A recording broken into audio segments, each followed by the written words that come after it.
Assalamu alaikum wa rahmatullahi wa barakatuh, my dearest brothers and sisters, and welcome back to this story about Yusuf alayhi salam. So his father continues to give him advice. Firstly, your special son and your master is going to choose you.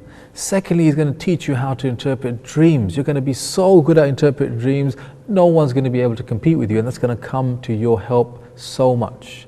And number three, you're going to be blessed, and the whole family is going to end up being blessed because of you too. And then he says, just like Allah completed His favor upon who? Your forefathers. Who are they? The great Ibrahim alayhi salam and Ishaq alayhi salam. So by saying your great grandfathers, as they were honored and favored and blessed by Allah, so too will you. He's indirectly saying to his son, you know what, if Dada was around, then he'd be so proud of you. To see what you'll be when you grow up, he would be so proud of you. We'd all be proud of you. You see, not only is he praising his son Yusuf alayhi salam, but he's giving him lavish praise, so much praise, praise upon praise, you could say. But that's not a problem. That's not a problem, because it's a piece of advice and the son deserves that praise, and so he gives it in that place. And then he ends the praise and the advice with telling his son, Inna Rabbaka, indeed your master, Allah subhanahu wa ta'ala, just know that He is Alimun Hakimun, that He is all knowing and all wise. Because he may be thinking, Dad, you said I'm going to be someone special and I'm going to know how to interpret dreams and I'm going to have blessings in my life, but how do you know this? Tell me more. Well, son, I can only tell you so much. Based on the dream that you have told me, this is how much I know. But Inna Rabbaka, your master, He knows everything. Take comfort in that. Allah knows everything. And then the question arises, well, how will all these things happen? What will be the process? What will I have to go through? What will happen to me? In what way? Well, all you need to know, son, Inna Rabbaka Alimun Hakim, that your master is all wise, that the plan He has for you in your life is a plan born out of His wisdom. Everything that will happen to you, it will be directly coming about through the wisdom of Allah subhanahu wa ta'ala. So just hold on to that piece of advice. And Yusuf alayhi salam really does hold on to that piece of advice. Because at the end of the story, if you were to read it, and I recommend you do, after everything is said and done and he forgives his brothers, he then says, Inna Rabbi latifun lima yasha, innahu huwal al-alim al-hakim. Subhanallah. He ends off the summary of his life by saying, my master, my Lord has been so caring towards me, and He is like this to whoever He so wishes. And indeed He is truly all-knowing, all-wise. As if He's saying, Dad, what you said to me when I was just this tall was so true. And everything that happened to me in my life has taught me that your advice was right. Your advice was sound. SubhanAllah, this shows us the role of a father figure. That one of the main things a father is supposed to be to his child, son or daughter, is a murabbi, someone who nurtures them, someone who gives them sound advice. Just like Luqman gave advice to his young son. See, Allah captured the role of the father in the story of Luqman by relating to us his advice that he gave to his son. In the same way, Yaqub giving advice to his son Yusuf alayhi salam, good sound advice about how to live your life, how to deal with the world outside. So this is one thing, how to be good fathers. One thing is to give your children time, and number two, to give them sound pieces of advice. Now if you look at the advice, you find, subhanAllah, so many interesting things. For instance, imagine you were in the place of Yaqub alayhi salam, and your young child comes to you and says something that shows you he's got talent, raw talent, he's got smart brain, intelligent. What kind of advice would you give to your child?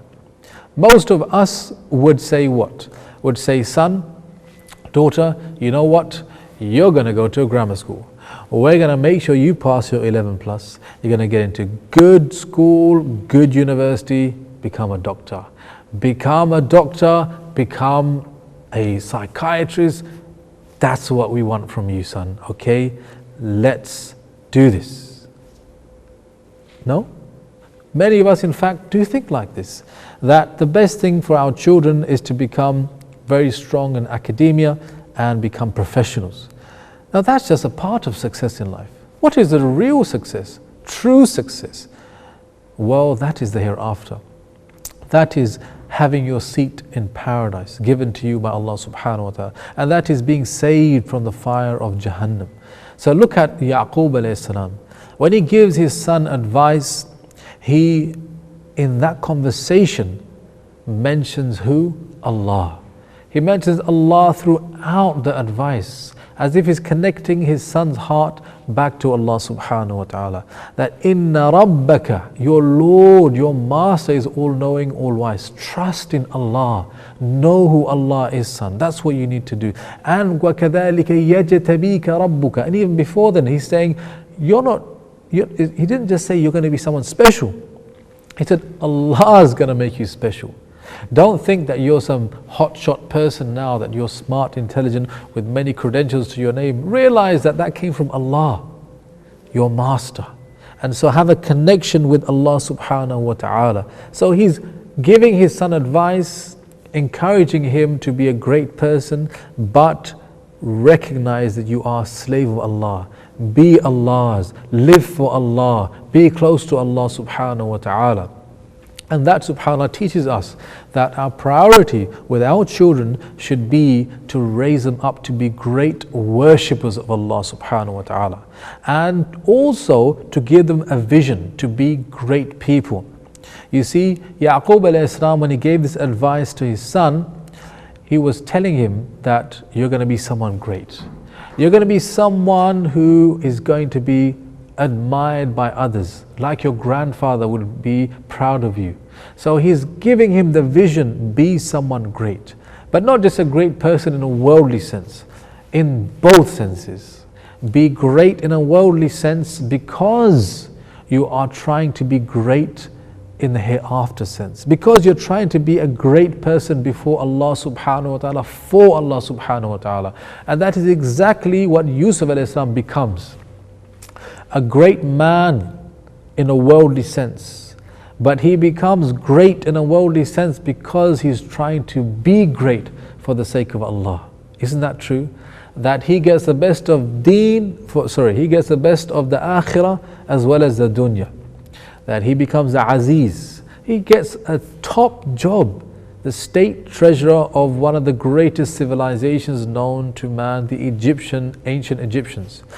And he becomes the prophet of Allah. And every prophet of Allah is destined to go to paradise. Subhanallah. So Allah gave him the best of the dunya as well as the akhirah.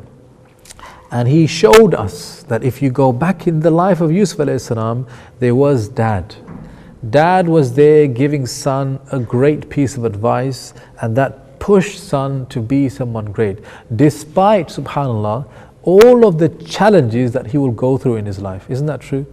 The challenge that will come later on of being essentially, executed by his own brothers or left for dead in the bottom of a well. The challenge of temptation, that there will be a very attractive, high socially standing lady who will try to seduce you. He overcomes that challenge. Then the challenge of having to spend time in prison, imprisoned unjustly, oppression. And then he's able to overcome that challenge. And the last challenge of his life, keeping a cool head, not becoming arrogant because of your position in society. He becomes the Aziz of Egypt, and yet he's able to use that position to what? To call people to Allah subhanahu wa ta'ala, to benefit them by bringing them out of a recession, and to honor and take care of his family. You see, Yusuf alayhi salam became a great man because he lived for Allah, truly living for Allah, looking to take advantage of every single opportunity in his life to get closer to Allah. Closer to Allah. And as Allah saw him trying to get closer to him, Allah moved closer to Yusuf alayhi salam. And the same way, my brothers and sisters, if we try to move closer to Allah just an inch, so too will Allah turn to us. Isn't that what the Prophet ﷺ told us in the Hadith Qudsi, which is that Allah said that whoever comes near to me a handspan, I draw near to him a 4-arm span. Whoever draws near to me a 4-arm span, then I draw near to him a whole arm span. Whoever comes to me walking, I come to him in haste. Subhanallah. How Allah subhanahu wa ta'ala loves his creatures, loves the believers and wants them to be the best human beings possible. So may Allah make us like Yusuf alayhi salam, striving for the best in this dunya because they want the best in the akhirah. And this brings us to the end of the second episode. This Divine Stories series will continue. I'm your host Asim Khan, and inshallah next time we will explore further the story of Yusuf alayhi salam.